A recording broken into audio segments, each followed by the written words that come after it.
Take a few deep, long in and out breaths. And think of the breath energy filling the body.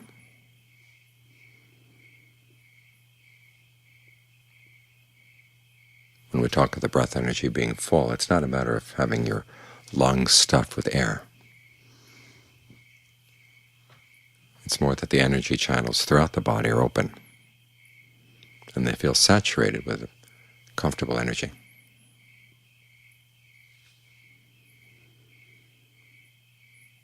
So try to notice where in the body you have that sense of fullness right now, and protect that spot. As you breathe in, protect it as you breathe out. In other words, don't squeeze it, don't pull it. Think of it floating right there.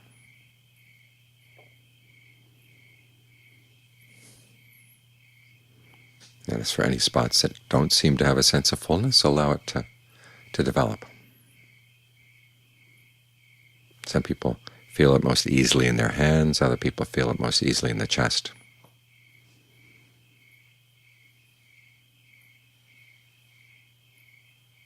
It really varies from person to person where you're going to feel it first.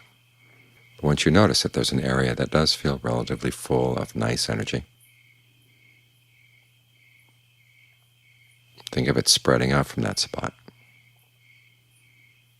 This is something you can't push or pull. You allow it to spread at its own rate.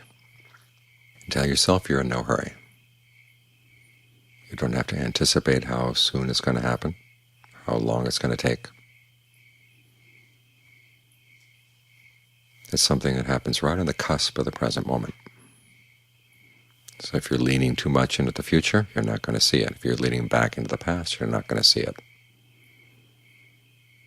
Try to think of yourself being balanced right here. The image the Buddha gives is of a mustard seed on the tip of an awl. A-W-L.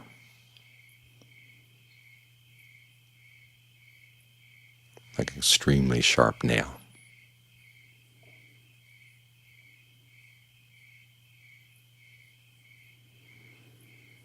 Now, to develop this sense of fullness, this sense of well-being, requires that you pay very careful attention to the breath, and you be very meticulous in how you evaluate the breath. How is it feeling right now?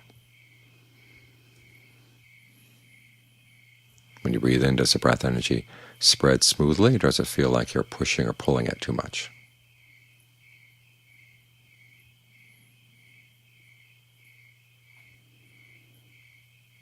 What we're working on here is something that's called Bitti in Pali. You can translate it as a rapture, you can translate it as fullness, you can translate it as refreshment. The idea is it feels really good, really nourishing.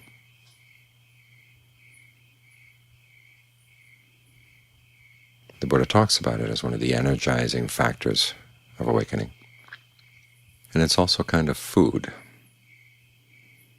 There's a passage where he says that we feed on rapture like the radiant gods. And the problem with the word rapture is sometimes it seems too intense for the way some people are experiencing it. Some people feel it as a tingling through the body, their hair standing on end. For others it's gentler, just a sense of really balanced, full well-being.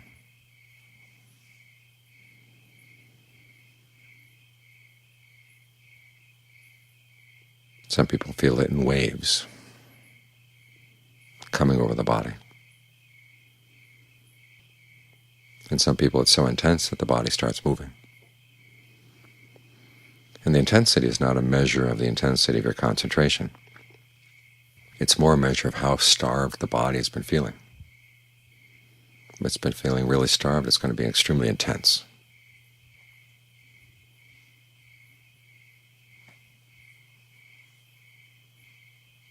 So regardless of how you experience it, sometimes you may want it to be intense, but it's not going to be intense. That doesn't matter.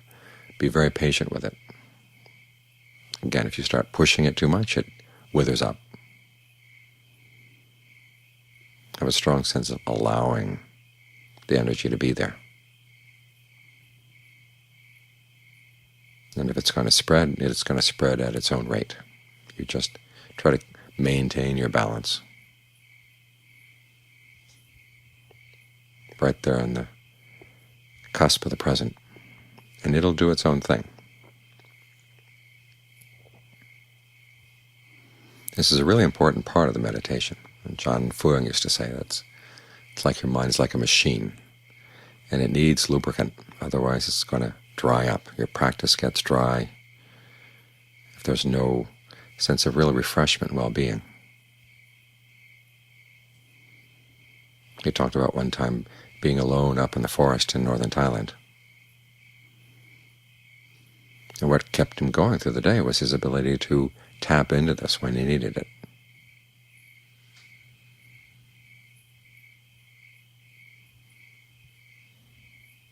To realize that it's waiting there for you in the present moment. Just look really carefully and give it some space.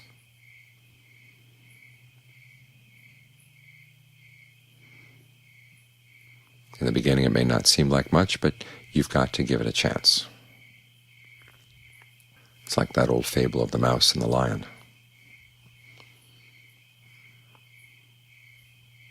And the lion catches the mouse and then lets it go, and the mouse says, well, maybe someday I'll return the favor. And the lion laughs.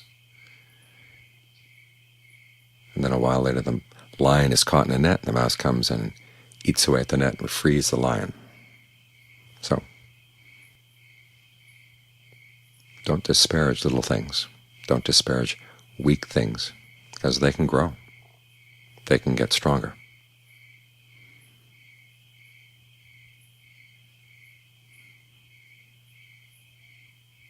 So wherever in the body there's a feeling of, feels okay, allow it to stay okay. The word that John Fuang would use is bakong, which means to hover around something, to protect it. And try to develop that same attitude of hovering around these sensations in the body. Don't push them or squeeze them too much. Give them their space. Just protect them so that nothing comes in and steps on them.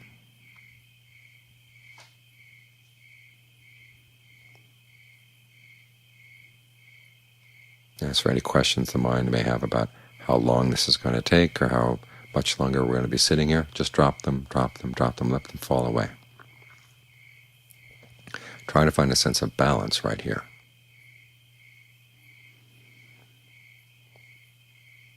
Because right here is where all the good things happen,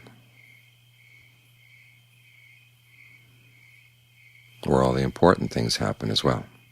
Because if you have this sense of fullness, then you begin to notice the movements of the mind, and you see where the mind is hungry, and how it often goes out to look for basically junk food to assuage its hunger. But you realize you don't have to do that. You've got something really nice like right here. Why go out and look for trouble? Greed, aversion, and delusion are like strong cases of hunger.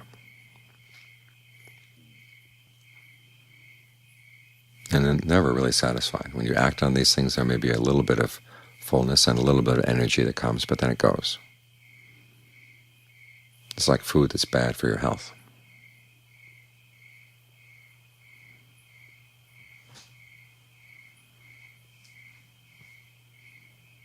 And here's something that you've been carrying around with you all the time, the potentials in the body.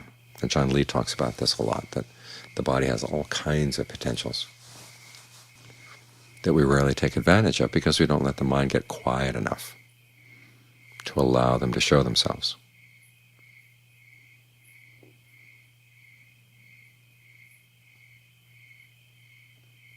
So give this potential, potential for fullness, a sense of refreshment.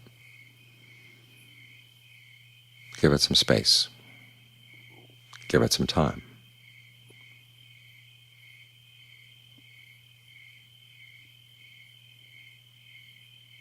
And you find that it really can strengthen your practice, give you a source of energy that you can tap into when you need it throughout the day, whether you're in formal meditation or not. These potentials are always there. When you can recognize them and know how to allow them to grow,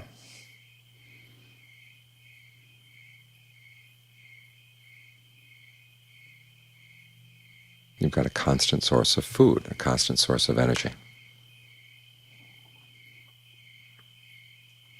that you can take wherever you go.